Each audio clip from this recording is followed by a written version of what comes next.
नमस्कार दर्शक बंधु मु लिपुन आपण मानकु स्वागत करुछि लिपुन ओडिया न्यूज को। आज मु आपण पई आज दिन तमाम बहुत सारा गुरुत्वपूर्ण खबर गुड़िए नहीं करेछि जे खबर गुड़िक आपण माने जानिबा निहाती जरूरी। तेबे सेति मध्यरे सुभद्रा योजना, ration card, Awas Yojana, CM किसान, पीएम किसान, ई श्रम कार्ड एवं काली ठारू देश में 10 बड़ गुरुत्वपूर्ण नुआ नियम लागू हेबाकु जाउछि। सेति पई भिडियोटी को शेष पर्यंत देखंतु। ता सहित आपण ए भिडियोटी को केउ जिल्लार देखुछंती आपनकर जिल्लार नाम कमेंट माध्यम रे जणातु। तेबे भिडियोटी भल लागिले भिडियोटी गोटे लाइक करी चैनलटी को एबे ही सब्सक्राइब कर दियंतु। तो देरी न करी चलंतु सबु गुरुत्वपूर्ण खबर गुड़िक देखिनेबा। मागणा बिजुली को नहीं बड़ अपडेट, योजना को नहीं विधानसभा रे बड़ सूचना देले राज्य सरकार। सरकार गृह रे कहिसंती पीएम सूर्यघर योजना पई राज्य रे आग्रह बढ़ुछि। वर्तमान सुधा एथि पई 93,367 जन लोक पंजीकरण कर सारिसंती। सेमानक भितरु 2740 जन हिताधिकारी एहार सुविधा पाइथिबा बेले राज्य सरकार एथि पई 100 कोटी टंका व्ययबराद करिसंती बोली शक्ति मंत्री कनवर्धन सिंह देव कहते।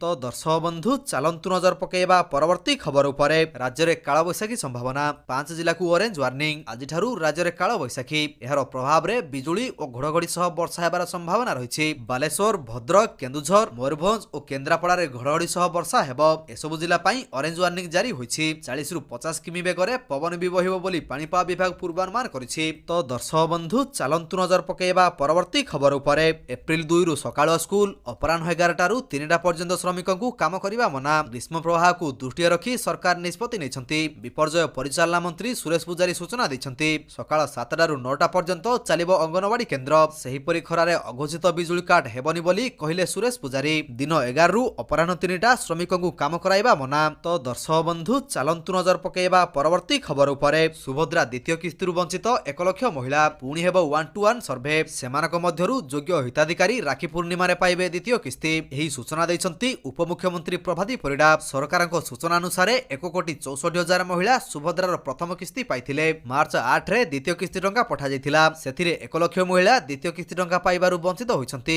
अर्थात 69,64,000 महिला द्वितीय किस्ती टंका पाइछंती। तेबे दर्शक बंधु आपण माने सुभद्रा टंका पाइछंती कि नाही हमकु कमेंट माध्यम रे निश्चित भाबरे जणातु। तेबे सुभद्रा संबंधी जदि कोनोसी प्रश्न रहिछि तेबे मध्ये हमकु कमेंट माध्यम रे पचारि परिबे। तो दर्शक बंधु चलंतु नजर पकेबा परवर्ती खबर उपरे। राशन कार्ड फेराइथिबा परिवार संख्या 87,444 सूचना देले जोगाण मंत्री। राज्य में 23,138 जन अयोग्य हिताधिकारी राशन कार्ड फेराइलेनी। विधानसभा रे लिखित उत्तर रखिसंती खाद्य जोगाण और खाउटी कल्याण मंत्री कृष्णचंद्र पात्र। गृह रे लिखित उत्तर रखी मंत्री कहिसंती राज्य में 23,138 जन अयोग्य हिताधिकारी राशन कार्ड फेराइलेनी। तेबे राशन कार्ड फेराइथिबा परिवार संख्या 87,844 बोली मंत्री कहिसंती। मोट 4,08,107 भूत राशन कार्ड को बाद दिया जाइछि। तो दर्शक बंधु चलंतु नजर पकेबा परवर्ती खबर उपरे। बेसी खरा हेले छुट्टी हेबो अंगनवाड़ी घोषणा कले मंत्री। ताती अधिक बढ़िले छुट्टी हेबो अंगनवाड़ी। छोट पिलांग पई होम डिलीवरी हेबो रंधा खाद्य सूचना देले मंत्री सुरेश पुजारी। अंशुघात मुकाबिला पई सरकारक पक्षरु ए प्रकार निष्पत्ति निया जाइथिबा कहिले विपर्यय परिचालना मंत्री सुरेश पुजारी। तो दर्शक बंधु चलंतु नजर पकेबा परवर्ती खबर उपरे। मार्च 31 तारिख परे आउ धान किणा हेबो नाही कहिले जोगाण मंत्री। राज्य रे खरीफ धान किणा संपर्क रे रविवार खाद्य जोगाण मंत्री कृष्णचंद्र पात्र एक बड़ घोषणा करिसंती। खरीफ धान किणा मार्च 31 पर्यंत डेडलाइन रहिथिबा मंत्री सूचना दैछंती। मार्च 31 परे आउ धान किणा हेबो नाही। तेबे वर्तमान सुधा राज्य रे 50,000 मेट्रिक टन धान किणा सरिथिबा मंत्री कहिसंती। राज्य सरकार 76 लाख मेट्रिक टन धान किणिबाकू लक्ष्य रखिसंती बोली मंत्री गणमाध्यम को कहिसंती। तो दर्शक बंधु चलंतु नजर पकेबा परवर्ती खबर उपरे। सरकारी कर्मचारी पई खुशी खबर, दरमा बढ़ाइबे सरकार। खूब शीघ्र समस्त वर्गर सरकारी कर्मचारी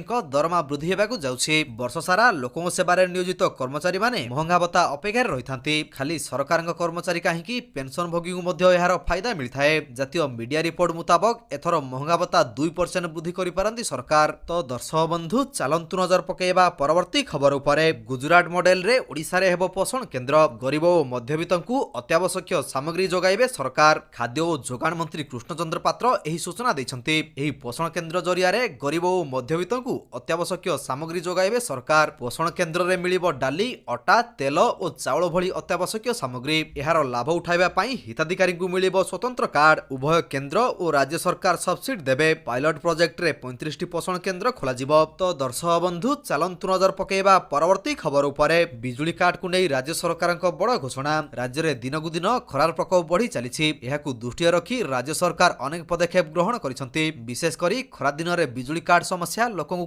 ଡବଲ କରିଥାଏ। ରାଜସ୍ୱ ଓ ବିପର୍ଯ୍ୟୟ ପରିଚାଳନା ମନ୍ତ୍ରୀ ସୁରେଶ ପୂଜାରୀ କହିଛନ୍ତି ରାଜ୍ୟରେ ଅଘୋଷିତ ବିଜୁଳି କାଟ କରାଯିବ ନାହିଁ। ସୂଚନାଯୋଗ୍ୟ ମଙ୍ଗଳବାର ଲୋକସେବା ଭବନରେ ଗ୍ରୀଷ୍ମ ମୁକାବିଲା ସମୀକ୍ଷା ବୈଠକ ବସିଥିଲା। ତ ଦର୍ଶକ ବନ୍ଧୁ ଚାଲନ୍ତୁ ନଜର ପକାଇବା ପରବର୍ତ୍ତୀ ଖବର ଉପରେ। ଏପ୍ରିଲ 1ରୁ ଏହି ବ୍ୟାଙ୍କ ବନ୍ଦ କରିଦେବ ବ୍ୟାଙ୍କିଂ ଓ ୟୁପିଆଇ ସେବା। ଯଦି ଆପଣଙ୍କର ବ୍ୟାଙ୍କରେ ଆକାଉଣ୍ଟ ବା ଆପଣ ୟୁପିଆଇ ୟୁଜର୍ସ ତେବେ ଏହି ଖବର ଆପଣଙ୍କ ପାଇଁ ନିହାତି ଜରୁରୀ, କାରଣ ଆସନ୍ତା ମାସରୁ ବ୍ୟାଙ୍କ ଏକ ମହତ୍ୱପୂର୍ଣ୍ଣ ପରିବର୍ତ୍ତନ କରିବାକୁ ଯାଉଛି। 1 ଏପ୍ରିଲରୁ bank account, Google Pay, PhonePe ଓ ପେଟିଏମ୍ ଭଳି ୟୁପିଆଇ ଆପ୍ ସହ ଜଡ଼ିତ ଆକାଉଣ୍ଟକୁ ବନ୍ଦ ହେବାକୁ ଯାଉଛି। National Payments Corporation of India bank inactive ନମ୍ବରଗୁଡ଼ିକୁ 31 ମାର୍ଚ୍ଚ ଯାଏଁ ହଟାଇବାକୁ ନିର୍ଦ୍ଦେଶ ଦେଇଛି। ତ ଦର୍ଶକ ବନ୍ଧୁ ଚାଲନ୍ତୁ ନଜର ପକାଇବା ପରବର୍ତ୍ତୀ ଖବର ଉପରେ। ପିଲାଙ୍କ ମୋଟାପଣକୁ ନେଇ ଚିନ୍ତା। ମଧ୍ୟାହ୍ନ ଭୋଜନକୁ ସୁଷମ କରିବା ପାଇଁ ଖାଦ୍ୟରେ ହେବନି ତେଲ ବ୍ୟବହାର। ବର୍ତ୍ତମାନ ଦେଶରେ ପିଲାଙ୍କଠାରେ ମୋଟାପଣ ଦେଖିବାକୁ ମିଳୁଛି। ବିଶେଷ ଭାବେ 5ରୁ 19 ବର୍ଷ ମଧ୍ୟରେ ଥିବା ପିଲାଙ୍କ ଓଜନ ଅତ୍ୟଧିକ ରହୁଛି। ଏହାକୁ ନେଇ ଚିନ୍ତା ପ୍ରକଟ କରିଛି କେନ୍ଦ୍ର ଶିକ୍ଷା ମନ୍ତ୍ରଣାଳୟ। ତେଣୁ ମଧ୍ୟାହ୍ନ ଭୋଜନକୁ ସୁଷମ କରିବା ପାଇଁ ପଦକ୍ଷେପ ନିଆଯାଇଛି। ଏଣିକି ମଧ୍ୟାହ୍ନ ଭୋଜନ ଖାଦ୍ୟରେ କମ୍ ତେଲର ବ୍ୟବହାର କରାଯିବ। ଆଗରୁ ଯେତିକି ତେଲ ବ୍ୟବହାର ହେଉଥିଲା ତାର 10% ହ୍ରାସ କରାଯିବ। Fortified vitamin A O D ଯୁକ୍ତ ଖାଇବା ତେଲ ବ୍ୟବହାର ହେବ।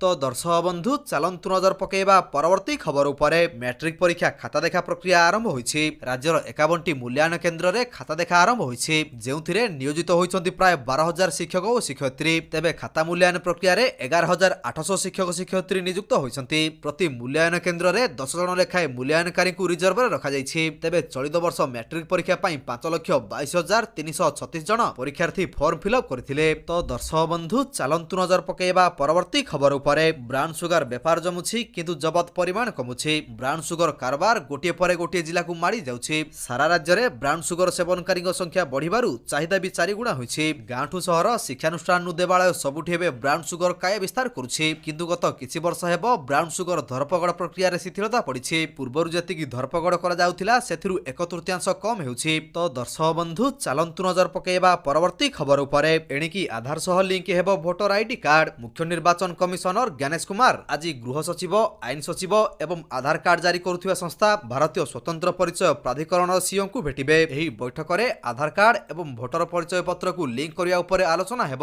ଏହା ପ୍ରଥମ ଥର ପାଇଁ ନିର୍ବାଚନ କମିଶନ ଡୁପ୍ଲିକେଟ୍ ଏପିକ୍ ନମ୍ବର ସମ୍ପର୍କରେ ଏପରି ବୈଠକ କରୁଛନ୍ତି। ଦେଶର ସମସ୍ତ ଜିଲ୍ଲା ନିର୍ବାଚନ ଅଧିକାରୀମାନଙ୍କୁ ରାଜନୈତିକ ଦଳଗୁଡ଼ିକ ସହିତ ବୈଠକ କରିବାକୁ ମଧ୍ୟ କୁହାଯାଇଛି। ତ ଦର୍ଶକ ବନ୍ଧୁ ଚାଲନ୍ତୁ ନଜର ପକାଇବା ପରବର୍ତ୍ତୀ ଖବର ଉପରେ। ରତ୍ନଭଣ୍ଡାର କମିଶନଙ୍କ ରିପୋର୍ଟ ସ୍ପଷ୍ଟୀକରଣ ରଖିବାକୁ ରାଜ୍ୟ ସରକାରଙ୍କୁ ହାଇକୋର୍ଟଙ୍କ ନିର୍ଦ୍ଦେଶ। ରତ୍ନଭଣ୍ଡାର କମିଶନଙ୍କ ରିପୋର୍ଟ ସାର୍ବଜନୀନ ହେବ କି ନାହିଁ ଏବେ ବି ଦ୍ୱନ୍ଦ୍ୱ ରହିଛି। ହାଇକୋର୍ଟରେ ହୋଇଥିବା ଜନସ୍ୱାର୍ଥ ମାମଲାର ଆଜି ଶୁଣାଣି ହୋଇଛି। ରାଜ୍ୟ ସରକାର ଦେଇଥିବା 2ଟି ସତ୍ୟପାଠରେ ରିପୋର୍ଟ ସାର୍ବଜନୀନ ହେବ କି ନାହିଁ ସେ ନେଇ ଭିନ୍ନ ଭିନ୍ନ ତଥ୍ୟ ରହିଛି। ତେଣୁ ଏହା ଉପରେ ସ୍ପଷ୍ଟୀକରଣ ରଖିବାକୁ ରାଜ୍ୟ ସରକାରଙ୍କୁ ନିର୍ଦ୍ଦେଶ ଦେଇଛନ୍ତି ହାଇକୋର୍ଟ। ସେପଟେ ଆଜି କୋର୍ଟରେ ଶୁଣାଣି ବେଳେ ଆବେଦନକାରୀ ଦିଲ୍ଲୀପ ବରାଳ ପକ୍ଷ ରଖିଛନ୍ତି। ତ ଦର୍ଶକ ବନ୍ଧୁ ଚାଲନ୍ତୁ ନଜର ପକାଇବା ପରବର୍ତ୍ତୀ ଖବର ଉପରେ। 11 ଜିଲ୍ଲାରେ ହେବ 19ଟି ମେଗା ପ୍ରକଳ୍ପ।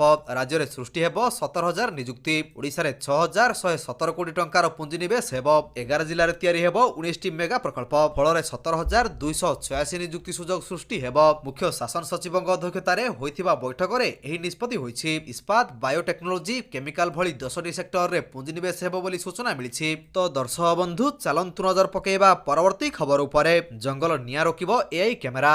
ଜିଲ୍ଲା ସ୍ତରରେ ହେଉଛି ଆକ୍ସନ ପ୍ଲାନ୍। ଶିମିଳିପାଳରେ 5ଟି ଓ ରାଉରକେଲା ବନ ବିଭାଗରେ ଲାଗିଛି 4ଟି କ୍ୟାମେରା। ପିସିସିଏଫ୍ ସୁରେଶ ପନ୍ତ ଏହି ସୂଚନା ଦେଇଛନ୍ତି। ପିସିସିଏଫ୍ କହିଛନ୍ତି ଜଙ୍ଗଲ ନିଆଁ ରୋକିବା ପାଇଁ ଜିଲ୍ଲା ସ୍ତରରେ ଆକ୍ସନ ପ୍ଲାନ୍ କରାଯାଉଛି। ଜଙ୍ଗଲ ନିଆଁ ଲିଭାଇବାରେ 99% ସଫଳ ହୋଇଛି ବନ ବିଭାଗ। ତେବେ ଆଗକୁ ଅଧିକ ନିଆଁ ଲାଗିଲେ ଗୃହ ବିଭାଗ ଜରିଆରେ ଓଡ୍ରାଫର ସହାୟତା ନିଆଯିବ।